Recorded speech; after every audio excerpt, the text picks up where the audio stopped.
Kia ora everybody, good afternoon. Today I'm joined by the Finance Minister, Grant Robertson, more on that in a moment. Cabinet met this afternoon to discuss the ongoing response to Cyclone Gabrielle. But first, a quick recap of the latest information that we have to hand. Tragically, 11 individuals have lost their lives, and our thoughts remain with their families, friends and communities who are grieving loved ones in such a difficult time. 6,517 people are still unaccounted for, but we know that 4,260 are okay, and police are continuing to work to urgently reconcile the others. Approximately 15,000 customers are still without power across the North Island. The bulk of those are now concentrated in Napier and Hastings. We've managed to get around 70% of Napier reconnected, and work continues to prioritise reconnecting the rest. Council supplied drinking water in Hastings and Napier is safe. Water supply is operating safely in Wairoa, but a boil water notice remains in place there. In Gisborne, the main water treatment plant is now operating, however there are still water restrictions in place. In Northland, there are no boil water notices in place and the water is safe. Where power supply to pumps remain an issue, the regional and local councils are supplying bottled water or installing large water tanks where those are required. Fibre connections have been restored to all of the affected areas and are running at pre-cyclone capacity where the mains power is on. Cell tower coverage is at around 95% across the affected areas. Some are on generator power and therefore capable of voice and text communication only. As power comes back on, those towers will be able to be supported by fibre to provide data connections. NEMA have deployed so far 60 Starlinks into the Hawke's Bay and the Tairāwhiti regions. 30 more are in transit to Gisborne today to help plug gaps. The Defence Force has more than 950 personnel involved in the response efforts, and they continue to support local civil defence and emergency management groups in Tairāwhiti and the Hawke's Bay with multiple activities. The HMNZS Canterbury departs Lyttelton this evening, and it's expected to arrive in Napier tomorrow with further supplies including Bailey bridges, generators, gas bottles and emergency packs. Last week we declared a national state of emergency for only the third time in our history. While some areas are further advanced in their emergency response and are starting to look towards recovery, others are still very much in the emergency response phase. Today, Cabinet agreed that the Minister for Emergency Management will extend the national state of emergency for a further 7 days. This allows us to continue coordinating the response at a national level, ensuring those areas receive the resources that they require. The declaration continues to apply to 7 regions: Northland, Auckland, Tairāwhiti, Bay of Plenty, Waikato, Hawke's Bay and Tararua. Extending the national state of emergency for all the areas presently covered allows us to transition those areas together into the recovery phase, meaning that they'll get all of the support on offer from a nationally supported recovery. Recovering from Cyclone Gabrielle will be one of the major areas of focus for the government in the coming weeks and months. We're committed to working in partnership with business and the community while we do this. Our overall approach to a recovery will be informed by lessons learned from past responses to events such as the Christchurch and Kaikoura earthquakes. We need strong and experienced coordination across all arms of government, working alongside local government, the business community, social service providers, iwi and community groups. We're committed to a strong local voice informing recovery priorities and decisions. At a local level, a lead minister will be appointed for each of the affected regions, and I'll finalise a list of lead ministers tonight, and I'll be tasking them with reporting back, working with their communities within a week on the local recovery approach that's best going to meet the needs of their regions. To ensure the government is guided closely by the advice and needs of those affected on the ground, we will be establishing a new cyclone recovery task force to ensure those local voices have direct input into decision making. The task force will be headed by Sir Brian Roche and will be structured similarly to that of Australia's Queensland task force that was established following their floods, including regional groups It's important that this recovery effort is led by the needs of those on the ground. Further information, including the membership and the terms of reference for the task force, will be available in the coming days. A new Cabinet committee will be established to take decisions relevant to the recovery, and it will include each of the ministers leading the regional efforts. Grant Robertson will chair the Cabinet committee and will also take on the newly created role of Cyclone Recovery Minister. I also intend to appoint Barbara Edmonds to support him as an Associate Minister in that new portfolio. Grant's experience in managing New Zealand's finance through times of economic disruption place him in a strong position to take on this new role. While the full impacts of the cyclone continue to be assessed, it's clear that the damage is significant and on a scale not seen in New Zealand for at least a generation. The required investment to reconnect our communities and future-proof our nation's infrastructure is going to be significant, and it will require hard decisions and a whole-of-government approach.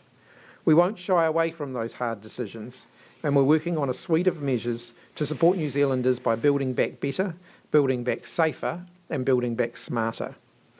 Today, Cabinet agreed an initial support package to re-establish critical transport infrastructure and support businesses while we assess the full extent of the impact of the cyclone. Shortly, I'll hand over to the Minister of Finance and the incoming Cyclone Recovery Minister to run through the details of that package. But first, to the week ahead. Tomorrow, the House will resume, and I will be giving the Prime Minister's statement, setting out the direction and priorities for the government this year. Tomorrow evening, I'll also be speaking with the NATO Secretary-General regarding our ongoing support for Ukraine. On Wednesday, I'll be in Wellington undertaking a range of meetings and attending the first question time of the year. I'll also have an introductory call with the Prime Minister of the Netherlands, Mark Rutte. On Thursday, Deputy Prime Minister Carmel Sepuloni will travel in my place to represent New Zealand at the Pacific Islands Forum in Fiji. I'll be remaining in New Zealand and looking to travel to cyclone-affected regions. On Saturday, I'll be in Auckland visiting those affected in Muriwai and attending the 2023 National Kapahaka Festival to Matatini. Grant. Thank you, Prime Minister. Before I begin, I do want to acknowledge the enormous impact of this disaster. Spending time as I did yesterday in the Hawke's Bay area, I saw this firsthand, and I know that it is replicated across other regions. There is a big journey ahead to respond, recover and rebuild, and I want all of those in affected regions to know that we will be with you on that journey. As the Prime Minister has said, the investment into this response and the recovery and rebuild that follows will be significant. We have already put tens of millions of dollars into immediate emergency responses, including civil defence payments, mayoral relief funds, voluntary and business sector support. Plus, of course, the countless hours of work by public servants and also the New Zealand Defence Force on the ground. In that context, Cabinet has agreed today a further support package, which, as the Prime Minister has said, is in two parts. One to re-establish critical transport infrastructure and the other to support businesses. I want to be very clear, this is an interim package and more support will follow as we get a better picture of the scale, cost and needs in the wake of this disaster. I would note that in responding to previous major disasters, a rolling maul approach has had to be taken, and this situation is no different. So to today's decisions. Cabinet has agreed to a $50 million fund to get immediate support to businesses, workers and the primary sector. The fund will provide a range of support depending on need, but it is expected to include discretionary funding for flood recovery, business continuity support, resilience advice and mental wellbeing support. Ministers will finalise the allocation of this fund in the coming week, and we will do that in cooperation with local business associations, iwi and local government. Cabinet has also agreed today to extend a range of tax relief measures to cyclone-affected regions, including interest write-offs and filing date waivers. The temporary exemption made to the Credit Contracts and Consumer Finance Act has now also been extended to include Gisborne, Hawke's Bay and Tararua, allowing banks and other lenders to quickly lend money to affected consumers. The exemption provides a streamlined process for temporary credit up to $10,000. And also to remind the announcement made at the weekend of the New Zealand Claims Resolution Service, which has opened nationwide today, particularly to support homeowners with their insurance claims. This is a lesson taken from the Canterbury recovery. Cabinet has also heard today from the Minister of Immigration on the work that he's undertaking to ensure that skilled workers are able to come from overseas and work in the affected regions, and also to ensure the well-being of and ongoing work for regional seasonal employees. And the Minister of Immigration will progress that work and make comments in the near future. In terms of transport, the damage to highways and local roads in these two recent weather events has been massive. About 400 kilometres of our state highways are being worked on urgently through Tairāwhiti, Hawke's Bay and the central North Island in order to reopen safely. Cabinet agreed today an initial contribution of $250 million to top up the National Land Transports Fund emergency works budget. This funding will be available for both local roads and state highways. Our primary focus is, of course, on getting lifeline roads open and reconnecting isolated communities. We also want to ensure that supply chains are open to get goods to market. The devastation that has seen some growers lose all of their crops sits alongside other producers who are actually anxious to get their goods to market. Transport links are essential to be able to do this. We have a large job ahead to determine which state and local roads can be rebuilt and which cannot, or perhaps should not, be replaced. This medium and long-term work will take time and it will require additional funding over and above that announced today. But for today, our focus is on making sure we do the emergency and remedial work that is necessary to rebuild our transport network. As I've said, we have a long job ahead of us to rebuild after this disaster, but we have the resources to do it and we have the will to do it. Rest assured, we will support New Zealanders through this, as we have through all the other disasters that we have faced as a country. Prime Minister. Thank you. So Jessica. with the Esk Valley, is it possible to rebuild there? And how much will it cost and how long will it take? I don't want to get ahead of that. Of course, you'll be aware that I've visited the Esk Valley and I've seen firsthand the damage there. It'll take a little bit of time to just fully assess what the best options there are. I think that it's just a little bit too soon to be speculating on that. One of the ideas that's come through from National is wanting to double the sentences for those committing crimes during a cyclone. What do you make of that suggestion? Look, I want to be careful on the issues around law and order, that we're not just responding to unsubstantiated rumours. So I've been getting a daily briefing from police on exactly what they're confronting on the ground. It is true that there is a heightened level of stress in the Hawke's Bay where people have been without power and without phone lines and so on, but police aren't reporting an increase in crime over and above what they would normally be expecting to deal with on a day-to-day basis. They have surged extra police into the district to provide that additional public reassurance, but any suggestion that things are out of control is just wrong, and amplifying those kind of rumours isn't helpful, and it doesn't help the police to do their jobs. So, transport, how long until we're able to reconnect those really critical roading links? So that's obviously the focus of Waka Kotahi right now, is those lifeline links to be able to particularly support those isolated communities. Yesterday when I was in the Hawke's Bay, I was travelling around, but one of the things I got to do was do a flyover, and we saw some of those areas, total wipeout of the bridges that's there. You can imagine that does take a little bit of time, but Waka Kotahi is prioritising based on lifelines, getting access for isolated communities. The funding we announced today is to give some assurance that over the next few months that we can prioritise that work and get those other networks reconnected. Is $250 million going to scratch the surface? This is just for the emergency fund, so let's be really, really clear. This is the Waka Kotahi has a fund that deals with effectively emergency road maintenance and so on. As I said in my comments, this is only the beginning. There is a massive program of work required over the course of the next months and years. Have you seen any roads in particular that you've looked at and gone, absolutely not, we're not building it back there again? Again, similar to what the Prime Minister just said, that it's early days for some of those really big decisions. People will be aware of some of the roads in other parts, not just the Hawke's Bay, that have had previous issues and have been rebuilt and are now facing issues.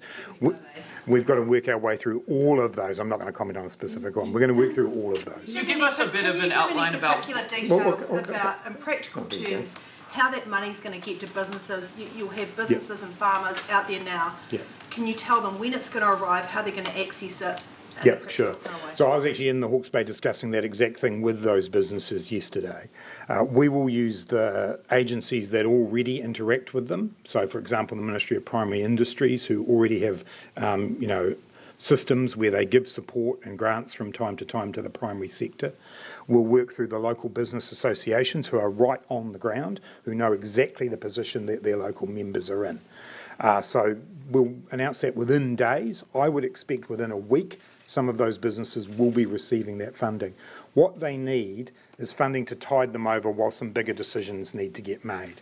It's making sure that they've got the ability to clean up the site that they're on. So it's that kind of very practical support that's needed right now. Wage support, you mentioned workers. I mean, is that money going to realistically be enough to provide any kind of wage support in the meantime? So businesses will have a range of costs that they are facing. So, for example, I visited some orchards yesterday, and yep, some of what they're dealing with is what they will do in that space. We want to work closely with them to give them some time.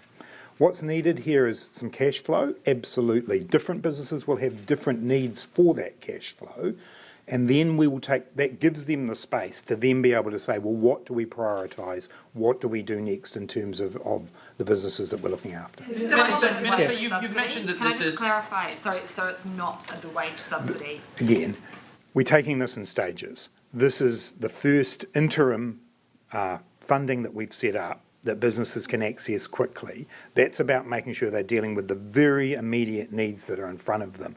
The questions about whether there needs to be a long-term wage subsidy scheme, we'll consider those as we go, but the message I heard loud and clear from the businesses I met with in the Hawke's Bay yesterday was some immediate and targeted support is needed for those most affected.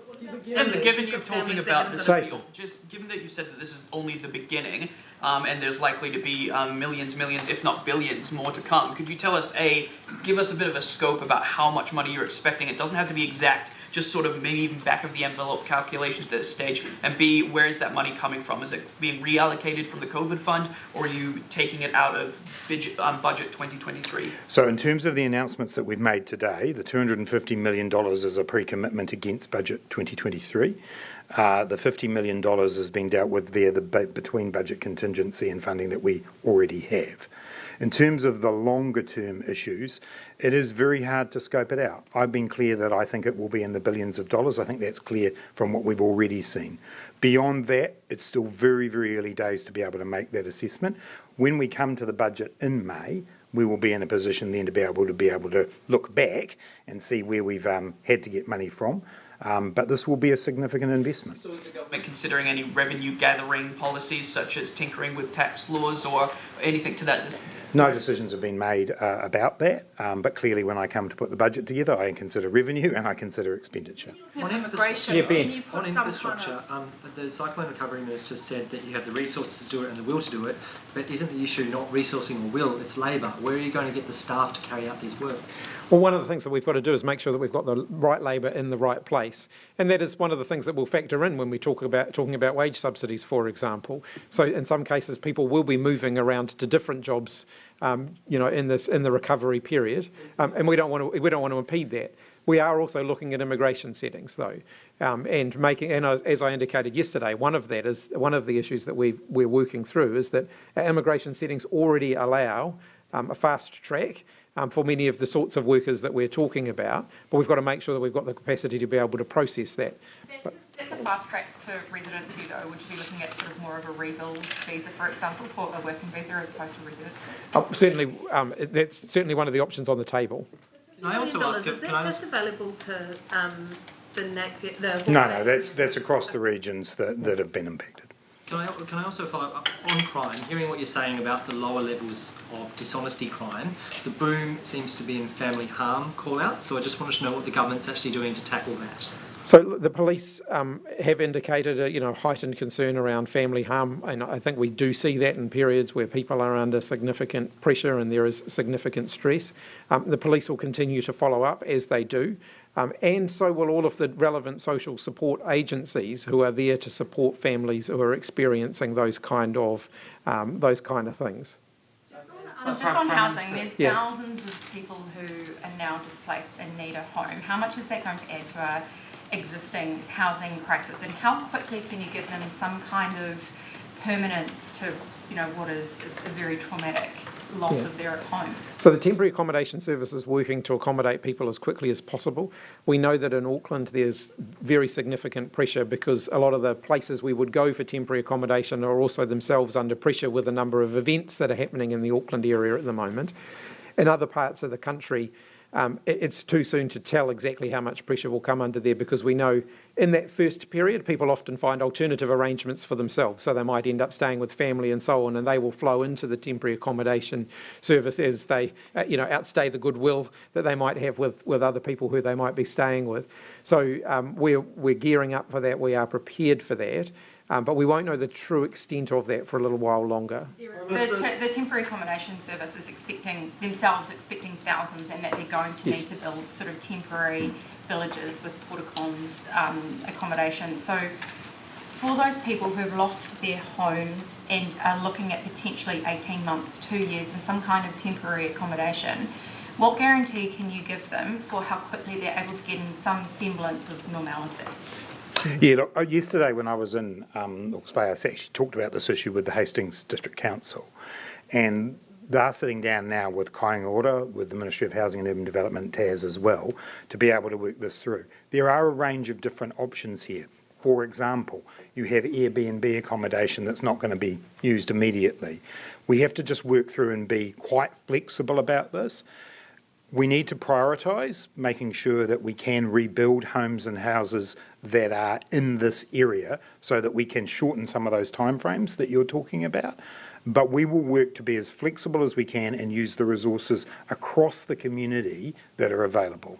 Your colleague Phil Twyford has written you a letter asking for the government to buy out homeowners who have lost their homes in the flooding. What's your response to that? I believe he addressed that letter to you. He did, yes. Look, I mean, I was with Phil Twyford in Auckland last week visiting some of the people in Henderson that he's referring to in his letters, and it's a traumatic situation for them. Phil's doing his job as a local MP to advocate on their behalf, and we'll take seriously what he's written. I'm aware, obviously, of it because I was with him that day. When it comes to the broader issue, though, of how we look at managed retreat within the context of adaptation, there are a lot of different ways forward. Some of it does involve communities thinking again about where they're located, but also it involves better resilience. It involves making sure that those stop banks and those stormwater drains and everything are worked better than they did in the circumstances that happened here. So Phil's doing his job, advocating in that way. We have to make decisions about the whole country as we do that. We'll give the people over this side of the room a bit more of a turn. Luke. Yeah, just practically, just to go back to housing, if you had any advice, you've said it's a mixture of things, might be Airbnb, some kind of movable prefab type things. What are the different options there? And have you had any preliminary advice in the medium term over the next 6 to 12 months? How many sort of dwellings you might need to parachute into the affected areas?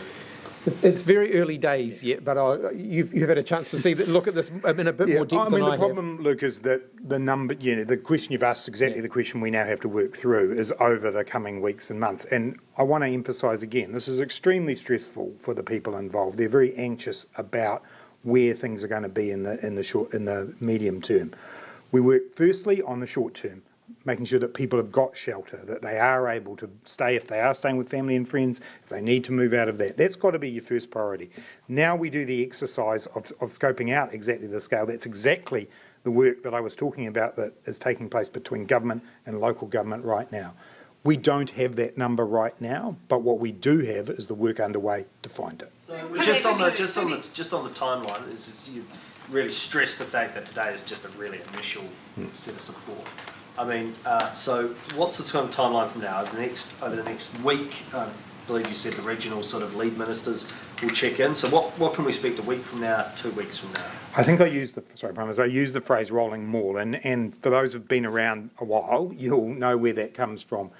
In every one of the big disasters that New Zealand's faced in my time in this building, we've taken the approach of getting the emergency response bit right, moving to the recovery phase, moving to the rebuild phase. It will be continuous. Because right now, today, we don't know what exactly that rebuild phase needs to look like. So you will hear announcements from us regularly, and as the Prime Minister's indicated, he's established a Cabinet committee so that we can make those decisions on a regular basis and get that out so that people can see the continual delivery of our response. Jane. Coming back to the law and order, and I take your comments about the police reporting, but we have mayors saying that they have people very anxious, very worried, they're worried about aggressive and intimidating behaviour.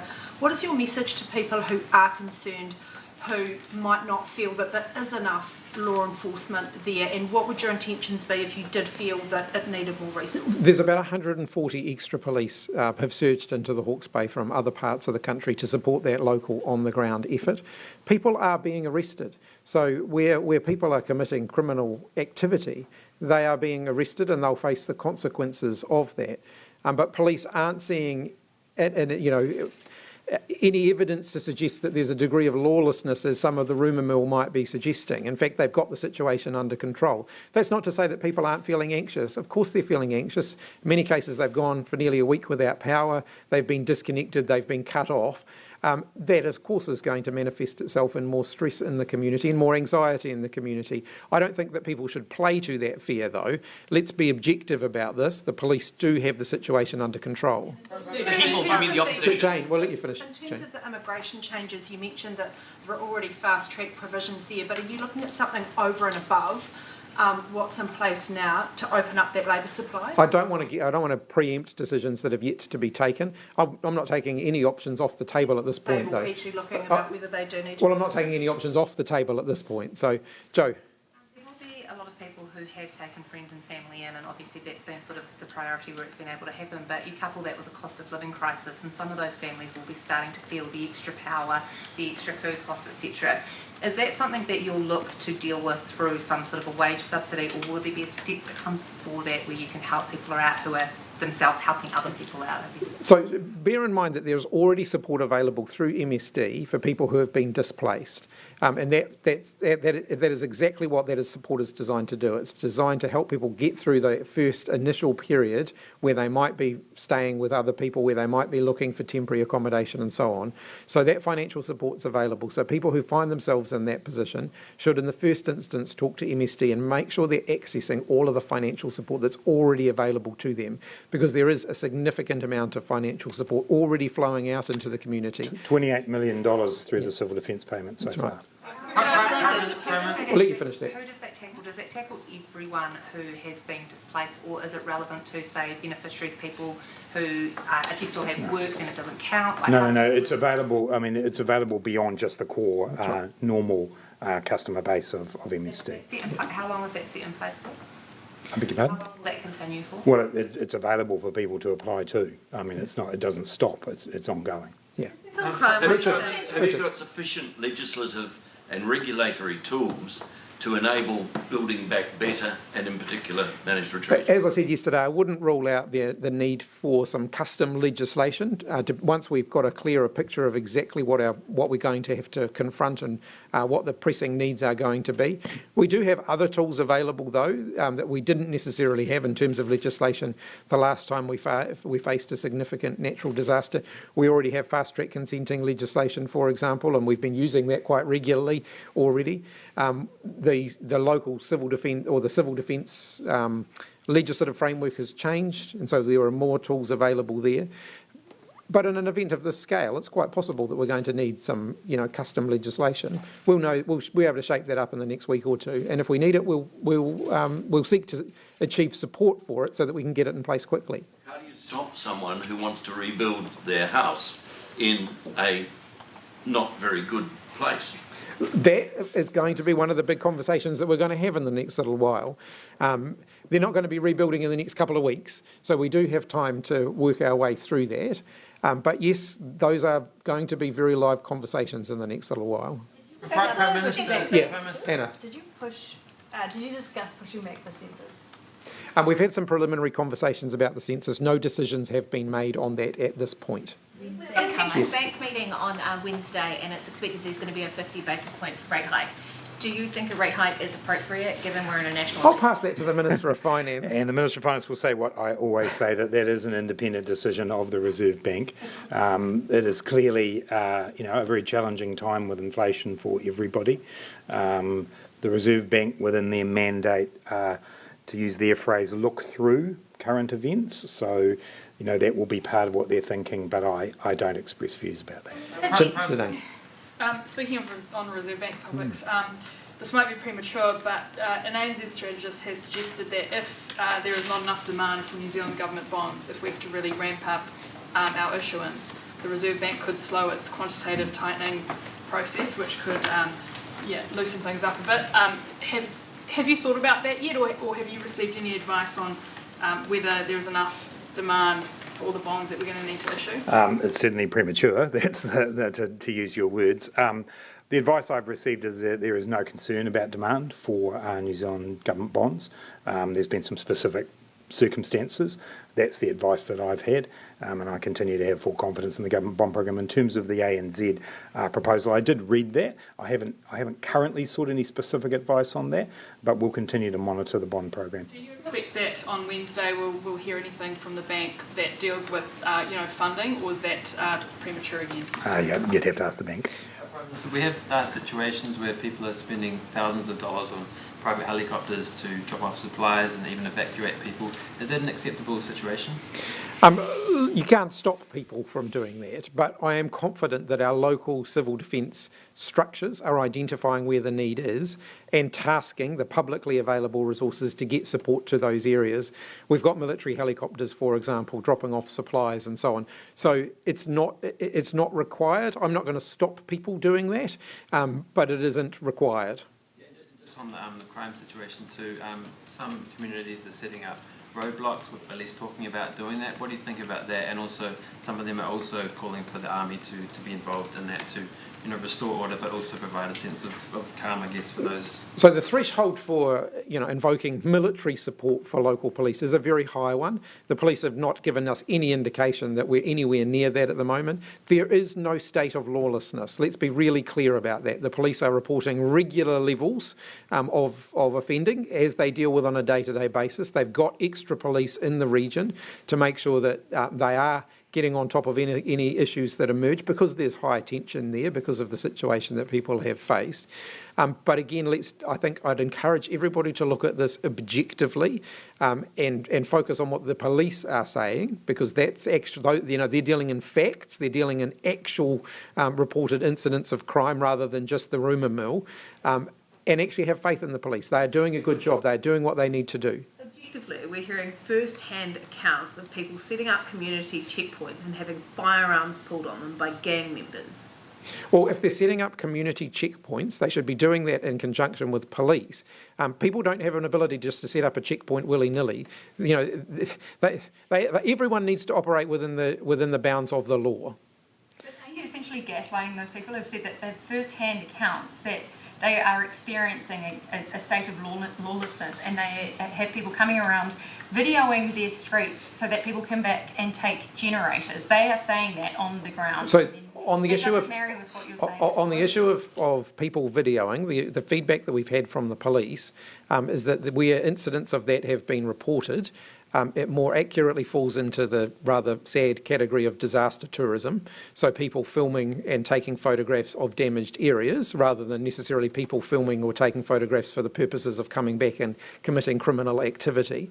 Whilst that's unfortunate, again, I think it highlights the fact that rumours and people speculating can lead to heightened levels of fear unnecessarily. In terms of specific instances, and I'm only aware of one specific instance where a firearm has been presented, the police have followed that up. That is the role of the police, and I have complete faith in their ability to do that. You keep talking about some people in this rumour mill. Are you talking about the opposition?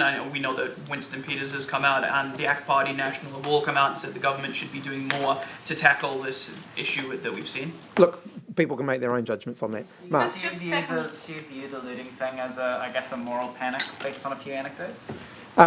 Look, like I said, I'm dealing with the factual information being provided by the police in terms of crimes that have been reported to them and crimes that they are following up on. And the feedback from them is that whilst, yes, tensions are high and people are naturally worried, the level of crime that they are seeing is not at an elevated level such that, you know, they haven't got it in hand and they can't deal with it. Just back on housing, do you have the updated number of displaced people in front of you? No, I had the numbers as of yesterday, and they haven't changed as of yesterday, but I just don't have that. I think it was about 8,000. Actually, 800. I'll have to go back and check. Sorry, don't quote me on those numbers because I just don't have them right in front of me. But I haven't had a new number since yesterday. Just back on the Airbnb point, so is the government actually going to consider paying the market rate nightly for Airbnbs to put people in? No, I'm just highlighting the fact that there is some potential short-term accommodation options that are available, and you yourself alluded to some of the other things that might happen with modular accommodation and so on. The work's going on now. I know you're looking for an answer right now as to exactly where people might be living in a week or a month or 6 months. We're going through the process right now at a local level, central local government community organisations, to identify the extent of that, and there will need to be a range of options to resolve that, because as you said in your own question, there aren't necessarily a lot of empty houses or homes sitting around right now. There's still lots of questions, so we'll go for a few more minutes. Joe? There's been a lot of reports of farmers in unaffected cyclone areas getting hay, silage, baleage sent to those affected areas for stock. Have you had any update from the Agriculture Minister whether that is actually meeting demand, or are we in a situation where stock are going to end up having to be culled because there simply isn't feed available? No, I haven't had an update on that, so we can get you one, but we just don't have, I don't have that to hand, Katie. I understand that you're meeting with the Climate Change Minister on later in the week to discuss climate change adaptation. Is it your hope to take something to Cabinet next week, some early policy decisions on climate change? Clearly, we're going to need to build climate change adaptation into our overall response. So next week, or within the next few weeks, I should say, Cabinet will sign off the terms of reference for the work that I have just set out in terms of how we're structuring our response. And the need for greater resilience and adaptation to climate change is going to be embedded within that. So I fully expect that the Minister for Climate Change will be involved in the process of helping us to shape that up. On the triple CFA, right, to find out whether they have to triple CFA? stay in the same community? On the triple CFA exemption, the fact the government is having to introduce this exemption, and it's done this before with COVID, is that an admission that the legislation wasn't fit for purpose from the start? No, I don't think so. I mean, what it is showing that we're flexibly responding to the situation that we've got. Clearly, there were some changes made around the triple CFA last year that were designed to make sure that, certainly from a regulatory point of view, we made that easier. This is a very specific situation, and one where we recognise the importance of temporary overdrafts. It's one part of the triple CFA, but I don't think it speaks to the wider Act. What about people who have been affected by like the floods in Nelson and the west coast of the past? There wasn't an exemption made then. So commercial lawyers are raising this concern with me, saying, well, you know, so the government makes an exemption for this but not for that, and ultimately, you know. But we deal with the circumstances that are in front of us, and we believe this is the right thing to do here. Okay, I'm going to wrap up shortly, but down the front. For the Cyclone Recovery Minister, going back to the workforce issue, the Canterbury earthquake recovery coincided with the global financial crisis. Had a horde of willing Irishmen willing to come here and rebuild the country. We're at the opposite situation now. So on top of immigration settings, we have to look at, like, you know, you can give them a visa, but why will they come here? Yeah, and look, it is a different, you're generally right, it is a different labour market that this is occurring in, but that doesn't stop the fact that we still need to make sure we've got the right workforce here. So that's the work that the Minister of Immigration has underway, and he'll be reporting back to Cabinet on that. Right, one more quick sweep of questions, Ben. On cost of living, in Australia there's a huge debate at the moment about banking profits. in New Zealand, we've seen more and more banks announce record profits. I think it was $822 million for ASB 6 years, the 6 months, last 6 months of last year. Are bank profits too high here? I might pass that one to the Minister of Finance. We know Grant Robertson's financial views. We don't know the new Prime Minister. Look, I'll echo the comments of the last Prime Minister. I expect to see banks operating in a way that preserves their social licence. And I'm not going to make announcements on that today, though. Is that happening at the moment, do you think? I think what I would say is that most of the banks have stepped up with packages for people affected by the weather events, and that's continuing, and as the weather events have changed, those packages have been expanded. That's great. We think that is a really positive step forward. As the Prime Minister says, on the broader issue of social licence, that remains our expectation.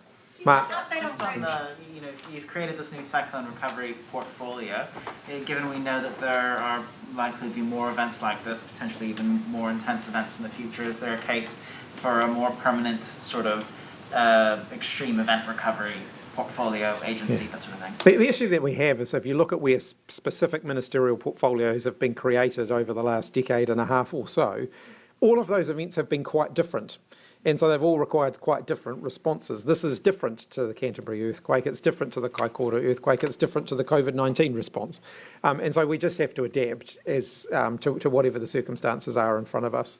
And I think you had a question, you can have the last question. Did you have a question over here? I did have a question. You talked about the number of people you had grave concerns for over the weekend. Yeah. That was at about 10. Do you have any kind of update on that number? No, sorry, I still don't have an update on that. All right, thanks everybody.